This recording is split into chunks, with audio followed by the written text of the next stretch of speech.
हम लोग बायोलॉजी का चैप्टर पढ़ रहे थे जनन। इसमें आज हम लोग पढ़ेंगे ऋतुस्राव चक्र और मध्य चक्र, इसके बारे में पढ़ना है। तो पहले देखते हैं ऋतुस्राव चक्र यानी कि मासिक चक्र, मेंस्ट्रुअल साइकिल। सभी स्तनधारी यानी मैमल्स जो अपने शिशु को दूध पिलाती हैं माताएं, उन जीवों में को स्तनधारी कहा जाता है। और इन स्तनधारियों में जनन अवस्था प्राप्त इन स्तनधारी जीवों के मादाओं में जनन अवस्था प्राप्त करने के बाद उनके आंतरिक जननांगों में कुछ नियमित परिवर्तन होते हैं जो कि निश्चित समय अंतराल पर पुनरावृत्ति उनकी होती रहती है। इसी चक्र को मासिक चक्र कहा जाता है। जैसे कि मनुष्यों में, स्त्रियों में जनन अवस्था लगभग 12 से 15 वर्ष से प्रारंभ होती है और 45 से 50 वर्ष की उम्र तक चलती है ये। तो इसमें इनका जो मेंस्ट्रुअल साइकिल होता है यानी ऋतुस्राव चक्र, ये 28 दिनों की अवधि होती है। 28 दिनों में इनमें बहुत सारे परिवर्तन होते हैं और उसके बाद से रक्त का म्यूकस या अंडाणु जो होते हैं नष्ट, उनका स्राव होता है जिसको मासिक स्राव मेंस्ट्रुएशन कहा जाता है। पुनः मासिक चक्र शुरू हो जाता है और इसी चक्र में जो अंडाशय हैं उनसे 2 अंडाशय होते हैं। प्रत्येक अंडाशय से एक मासिक चक्र में अंतराल पर एक अंडाणु बनता है और लगभग 14वें दिन में फैलोपियन नलिका में पहुंचता है और वहां पे शुक्राणु द्वारा निषेचन होने पर युग्मनज का निर्माण होता है, नहीं तो नष्ट हो जाता है। ये प्रक्रिया मासिक चक्र कहलाती है। जब ये प्राइमेट जंतुओं में हो तो इसको मासिक चक्र कहेंगे।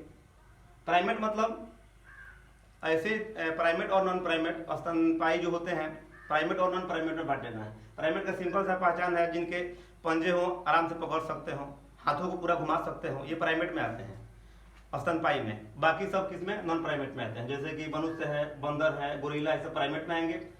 गाय है, भैंस और कुत्ता है, क्या नॉन प्राइमेट में आते हैं। तो ये जो आंतरिक जननांगों में जो नियमित परिवर्तन होते हैं उनको मासिक चक्र या मध्य चक्र कहा जाता है। मासिक चक्र तब कहा जाएगा जब ये प्राइमेट स्तनधारियों में हो तब, और जब ये नॉन प्राइमेट में हो तो इसको मध्य चक्र कहा जाएगा।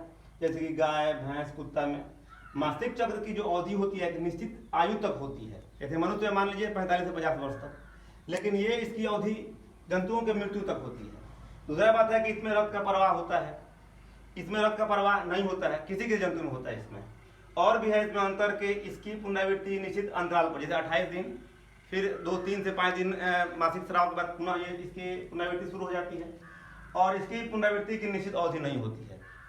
ये शुरू होने पर गर्भ धारण तक चलता है और ये शुरू होने पर निश्चित समय अंतराल पर क्या होता है? समाप्त हो जाता है।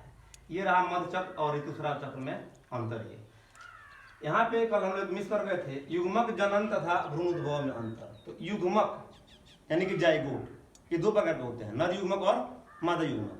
नर युग्मक को स्पर्म कहा जाता है यानी कि शुक्राणु, और मादा युग्मक को अंडाणु कहा जाता है। तो इनके बनने की प्रक्रिया को युग्मक जनन यानी कि गेमेटोजेनेसिस कहा जाता है। नर युग्मक बने या मादा युग्मक बने, इसको बोलेंगे।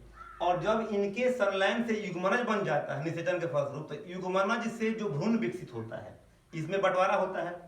एक बार बटेगा तो 2 भाग में बटेंगे, इनको बोला जाता है 2 भाग में, उसके बाद पुनः कटेंगे तो बढ़ते चले जाएंगे। इससे क्या होगा? भ्रूण का विकास होगा और इस प्रक्रिया को भ्रूणभव कहा जाता है। इसमें क्या होता है कि और सूत्री या समसूत्री विभाजन दोनों हो सकता है। इसमें केवल समसूत्री विभाजन होता है। यह निषेचन की ओर अग्रसर है, युग्मक से ही निषेचन होता है और ये जब युग्मनज बन जाते हैं उनके बाद की ये प्रक्रिया है, मैंने शिशु के निर्माण की प्रक्रिया है ये, है ना।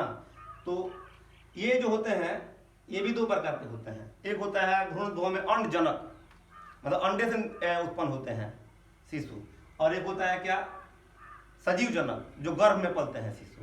तो ये हम लोग को पढ़ चुके हैं, थोड़ा सा अंतर आप लोग देख लेंगे और याद कर जाएंगे। कल से हम लोग कल ऑब्जेक्टिव, इसमें लगभग 20 ऑब्जेक्टिव किया जाएगा, इंपॉर्टेंट जो है, इसको ठीक से याद करते चलें और सब्सक्राइब कर लें चैनल को।